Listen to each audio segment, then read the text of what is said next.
मित्रों, अपने को बदल क्यों ना दें? 21वीं सदी के लिए हमें क्या करना होगा? श्री राम शर्मा आचार्य, आइए सुनते हैं। मकड़ी अपने लिए अपना ताना बाना स्वयं बुनती और उसी में इच्छानुसार फंसी जकड़ी रहती है। बंधन अनुभव होने पर रुका करती है, पर जब भी उसकी मान्यता बदलती है तभी जाले को समेटकर गोली की तरह पेट में निगल लेती है। सहज स्वाभाविक स्थिति में निर्द्वंद विचरती है। बाद में वह नए निर्धारण के अनुरूप नया मार्ग अपनाती और नई परिस्थितियां पैदा करती। मनुष्य भी एक प्रकार की मकड़ी है। वह अपने लिए अपने ढंग का संसार स्वयं विनिर्मित करता है। वह गया गुजरा दुख दारिद्र्य से भरा भी हो सकता है, पर यदि परिवर्तन पर उतारू हो जाए तो पिछड़ी मन स्थिति के साथ उन परिस्थितियों को भी बदल सकता है जो अवांछनीयताओं से भरी, अनावश्यक एवं विपन्नता विद्रूपता से परिपूर्ण दिखती है। जन्म से एक जैसी रुचि और मान्यताएं लेकर सभी जन्मते हैं। ईश्वर का इतना ही अनुदान बहुत है। आगे की संरचना मनुष्य स्वयं ही करता है। वह भला भी हो सकता है और बुरा भी।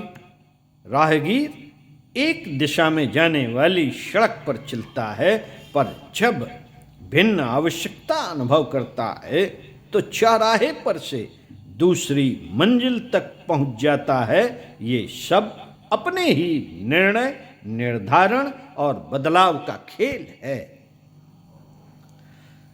यूं उसकी परिणति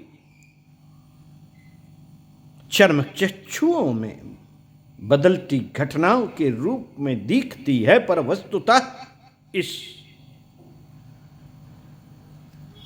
इस उलट पुलट के पीछे मनुष्य की मानसिकता ही प्रमुख होती है। आखिर मनुष्य भी तो एक विशेष प्रकार की मकड़ी ही है ना।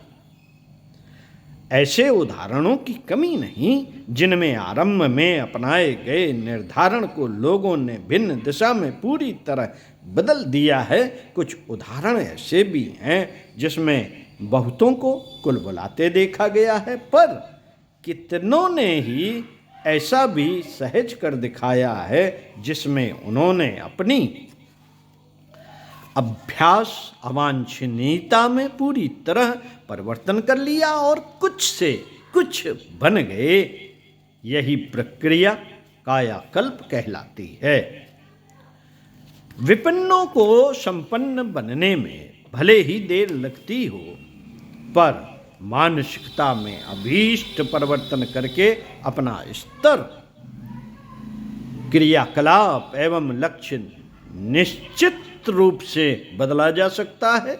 यह न आश्चर्य है और न चमत्कार। इस मानसिकता को दिशा परिवर्तन ही कह सकते हैं। रेलगाड़ी पटरी की दिशा बदल जाने पर कहीं से कहीं जा पहुंचती है। महामानवों के महागामी महान लक्ष्य के लिए द्रुत गति से हुए अग्रगामी जन्म से ही ऐसे ना थे, वैसे ना थे। उन्होंने अपने चिंतन, वातावरण एवं सहयोगियों के प्रभाव से प्रेरित होकर ऐसे परिवर्तन प्रस्तुत किए कि उन्हें कुछ से कुछ बन जाते देखा गया।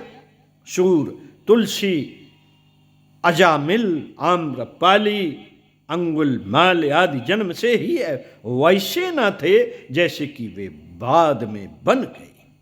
गांधी और बुद्ध तक आरंभ में अन्य बालकों या किशोरों की तरह ही पले और बढ़े, किंतु उनकी समर्थता ने जब दिशा बदली तो उस स्थान तक जा पहुंचे जिसकी किसी ने कभी आशा न की थी और न अपेक्षा रखी थी। कुंती, मदालसा, सीता, शकुंतला ने अपने महान कर्तव्य को जिस रूप में प्रस्तुत किया था वैसा कुछ आरंभ से ही दृष्टिगोचर नहीं होता था। विश्वामित्र, भर्तहरि आदि राजपाट छोड़कर ऋषि स्तर अपनाने के लिए मुड़ गए थे। ऐसे परिवर्तन आश्चर्यजनक तो लगते हैं पर न कठिन है और न असंभव। इसे संकल्प बल का लक्ष्य परिवर्तन और दिशा निर्धारण के अतिरिक्त और कुछ नहीं कहा जा सकता।